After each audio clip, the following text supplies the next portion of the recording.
আপনারা কেন বই রয়েছেন আর এই তিনটা দোকানের মধ্যে একটা বাঙালি দোকান তেরো বাঙালি দোকান দিতে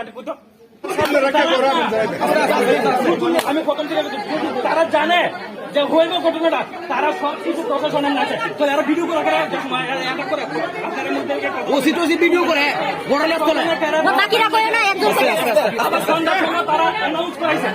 প্রশাসনের থেকে টিমের তরফ থেকে অ্যানাউন্স করেছে আপনারা কি আতঙ্ক তাই না ডিউটি তাইনারে কয় আমরা তো শেষ আমরা কিটা করতাম আপনারা তার না কেটা তারা কয় কিটা আমরা তো এসডিপি কইছে না আমরা তো ডিসি কইছে না আরে সারা মানুষ বাইরে তোমরা কইছে না হ্যাঁ কইছে না